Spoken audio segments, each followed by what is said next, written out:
promoteur de l'événement. Quel succès, franchement, aujourd'hui, on n'aurait pas pu espérer mieux.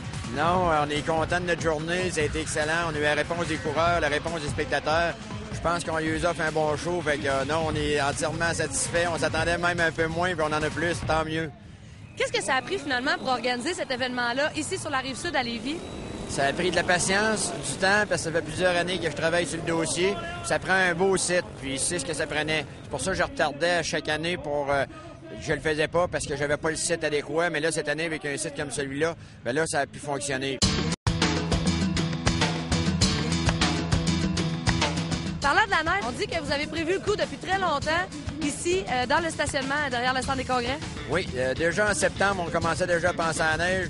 On pensait à notre piste, tout ça, déjà en septembre. Puis on avait pris un arrangement avec le déneigeur du centre des congrès qui déneige le stationnement, de tout nous placer à la neige comme on la voulait déjà. Fait que le déneigeur nous a déjà donné un bon coup de main au départ. Puis par la suite, bien, on a eu besoin de la ville de Lévis avec des camions pour faire transporter de la neige. On a transporté 200-250 voyages. Fait que on voulait que ça soit blanc. Fait que on a l'impression qu'on a eu une tempête juste ici.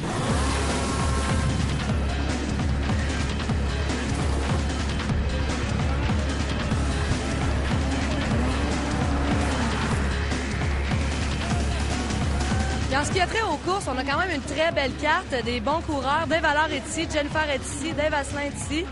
Oui, puis des Américains aussi. J'ai vu les Américains de l'État de New York qui sont ici. Là. Il y a 2-3 équipes des États-Unis. C'est la dernière course au championnat cette année de la STM. Dave Allard a gagné le championnat, mais il y a une belle chicane là, entre Kevin Benoit et Dave Asselin pour la deuxième place qui va se déterminer aujourd'hui. Dans les autres classes aussi, il y a des combats serrés. Jennifer Paré, un jeune de Stoneham, sont à un point de différence en classe sport. Ça va se déterminer. Il y a deux bons résultats qui vont se déterminer aujourd'hui pour le champion. Parle-moi de ton année. Comment ça s'est passé pour toi, Jennifer? Ça s'est très bien passé. Il y a une classe que je suis première.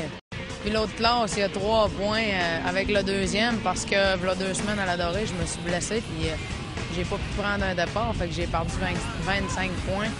Parce que sinon, j'aurais eu l'autre première assurée aussi. Mais là, c'est un peu plus serré. Tu évolues dans un sport très macho. Toi, est-ce que tu subis des fois cette pression-là? Non. Non? Pas du tout?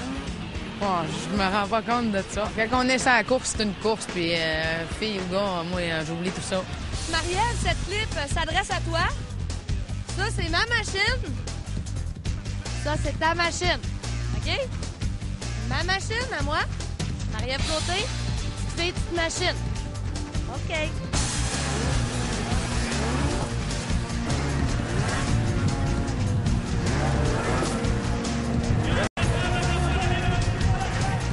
Parle-moi du circuit un peu. Qui l'a dessiné?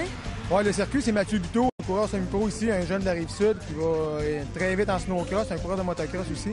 On lui a donné le mandat de faire la conception de la piste. Il a fait ça à son goût, il a fait ça au goût des pilotes, tout le monde est bien content de la journée. Il y a de la neige en masse, de la largeur, des beaux sauts, fait que ça fait des belles courses.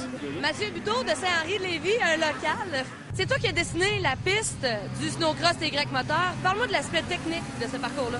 En snowcross, on part avec un certain design. La piste change tout au long de la fin de semaine. C'est important, bien analysé, de tour en tour, le circuit change. C'est sûr qu'en début de journée, on avait une série de doubles sauts, mais là, maintenant, elle est très dur à faire. C'est ce qui fait que le snowcross, c'est technique. Toujours regarder loin en avant, trouver les bonnes lignes. Quelle courbe, tu dirais, qui serait la plus difficile? La courbe la plus difficile, c'est juste ici, vis-à-vis le départ, parce que la courbe, elle se vire en 2 coups. On n'est pas capable de freiner et de repartir tout de suite dans l'autre direction. C'est un sport très physique, il faut être en forme. Là, faire le parcours, comment tu le trouves? Complètement défoncé. Je pensais que ça se maintiendrait plus, mais ça vient mou, défoncé. C'est physique? Très physique.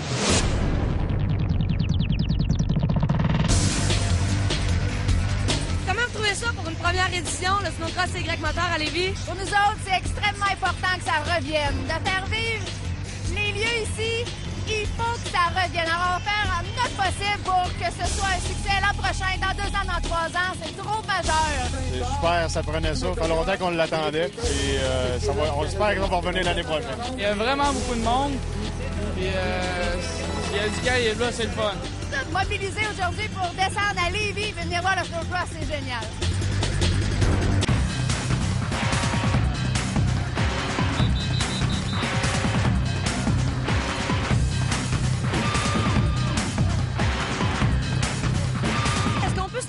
est-ce que le snowcross TY Moteur revienne l'an prochain? Oui, c'est sûr qu'il va revenir l'année prochaine. Normalement, on va essayer de retenter la même expérience avec la même finale, avec encore une version améliorée et d'autres choses qu'on va attendre avant de l'annoncer. Ah, pourriez nous donner un indice? Non, on garde ça jusqu'à la fin. C'est toujours mieux d'avoir ça jusqu'à la fin. Ben, on regarde le suspense, on regarde le suspense. Merci, Yvan. Merci.